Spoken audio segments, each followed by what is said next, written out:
I'd like to take a moment to let you all know about a new non-profit organization started by my brother Craig. It's called Treats and Truth. They fill oversized brown lunch bags with snack items, chips, crackers, popcorn, cookies, etc. Also, a bottle of water, toothbrush, toothpaste, sanitary wipes, and most importantly, a small gospel-tract book of John. No cigar? I'll have to talk to him about that. The bags are then hand-delivered to the homeless and people in need in and around the Los Angeles area. Let's help get this ministry off the ground. They're a 501c3 tax-exempt organization, so any and all donations are tax-deductible and greatly appreciated. Visit their website at treatsandtruth.org. Check out the show notes for the link. Also, please follow them on Facebook and Instagram. Thank you.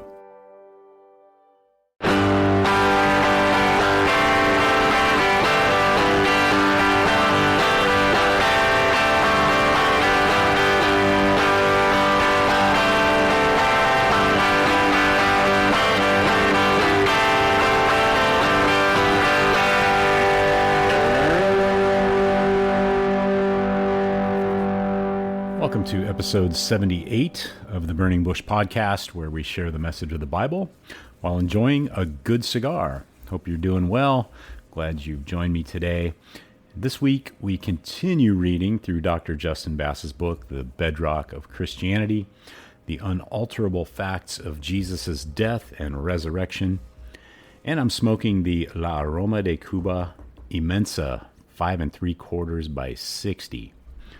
So let's go on over to the Aroma de Cuba website and see what they have to say.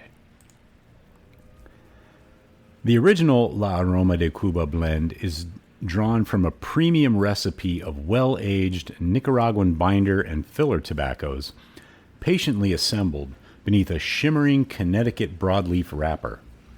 A phenomenal medium-bodied profile of cocoa, cedar, molasses, and earth layers the palate with subtle distinction in several classic sizes.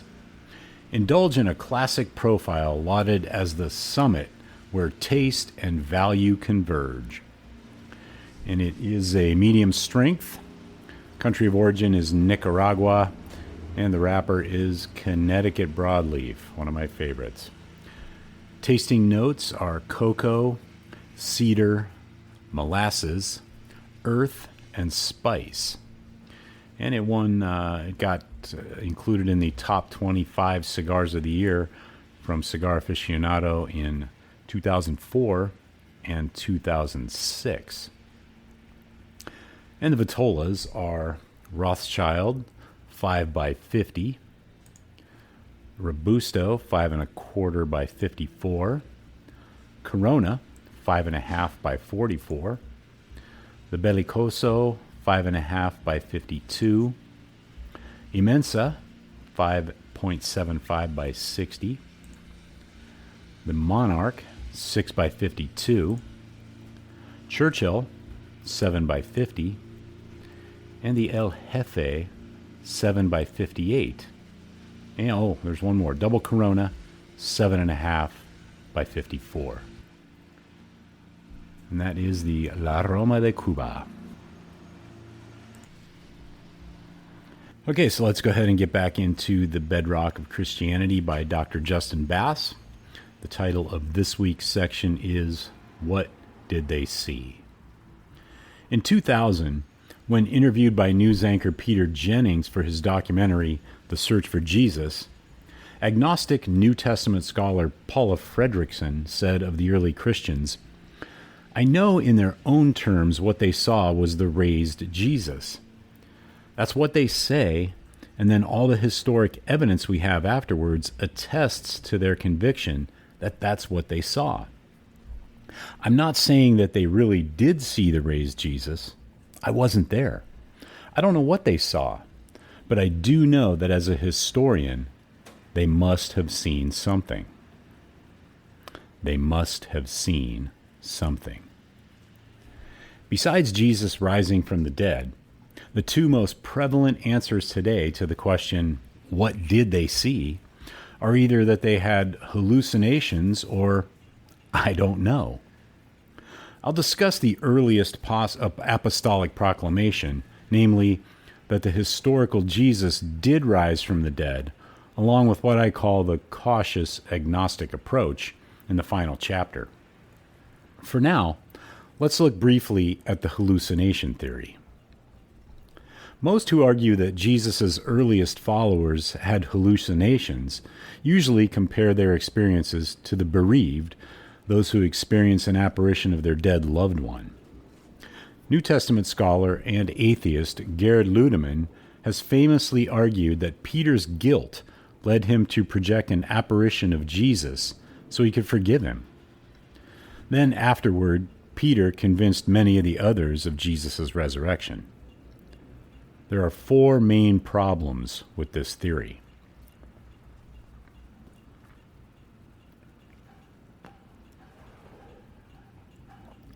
For one, how does this explain the other appearances? It is doubtful that Peter could have convinced the others, like James or even the 500, that the crucified Jesus was alive again. This is especially true of the appearance to Paul. Paul wasn't looking for forgiveness from Jesus. He was looking to destroy Jesus' movement, including Peter. Second, Peter could have equally been enraged at Jesus for leading him and the others astray. He had left his wife, and possibly children, for over 3 years to follow this man. See Mark 10:28-30. And now he was dead. Did he, like Paul, believe at this point that Jesus was cursed by God? How does Ludemann know that this was not Peter's state of mind after the crucifixion? If it was, Peter was not sad and looking for forgiveness. He was looking for revenge. Third, hallucinations were not unknown in the ancient world, and a hallucinatory experience of a ghost or apparition would not have led to the claim that Jesus had risen from the dead. Dale Allison rightly challenges this theory. Even if, however, we accept Ludemann's suppositions, we are still left with the question why a hallucination led a first-century Jew to confess that Jesus had been raised from the dead.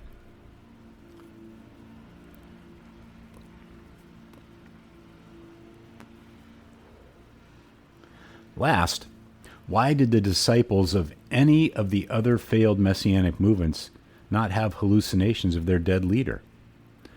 Were they not also sad and lonely? Did they not also possess an imagination? We do not have a shred of evidence that any of them had hallucinations. Instead, the overwhelming evidence from these other movements suggests Jewish disciples were not the types to have hallucinations of a failed, dead messianic leader. Could Jesus' band of followers be the exception? Of course, but what is the evidence they were indeed hallucinating?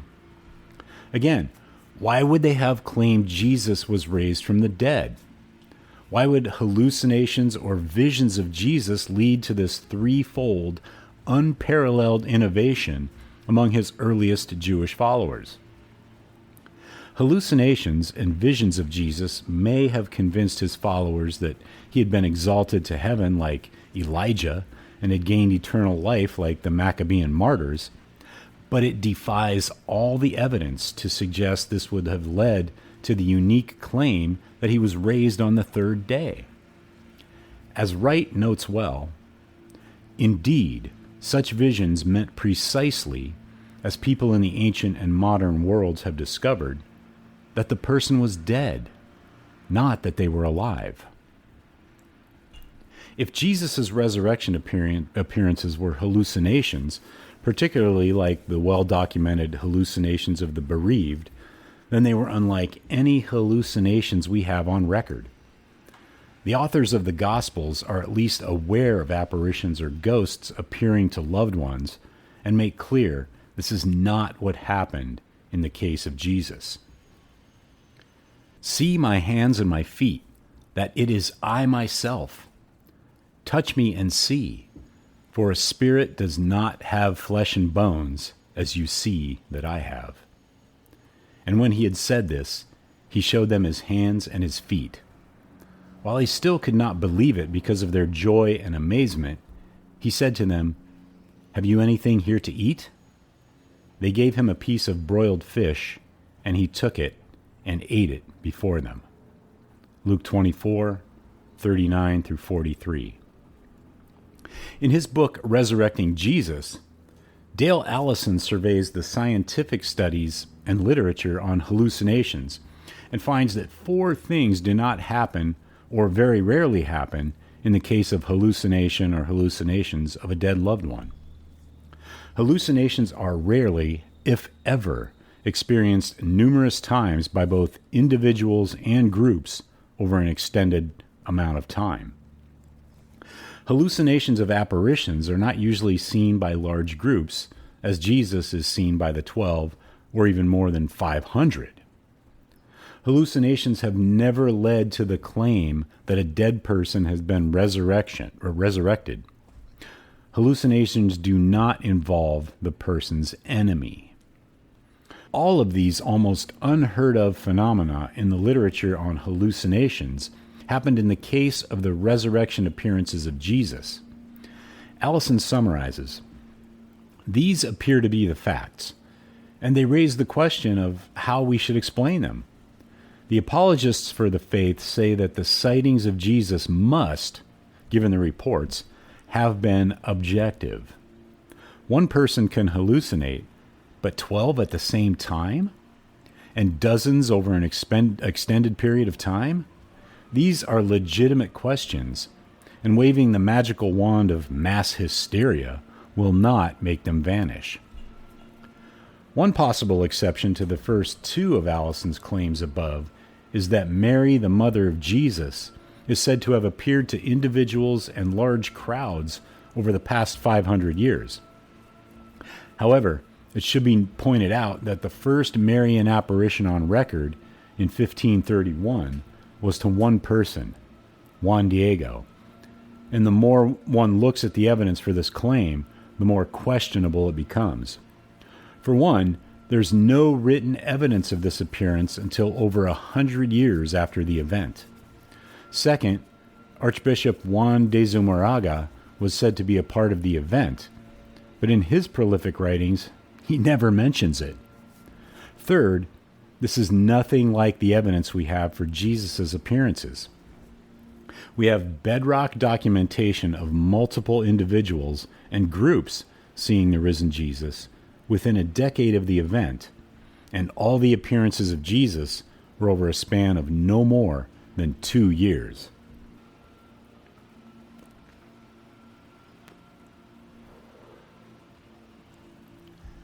Finally, and most importantly, Marian appearances lack the innovation and unexpectedness of Jesus' resurrection appearances.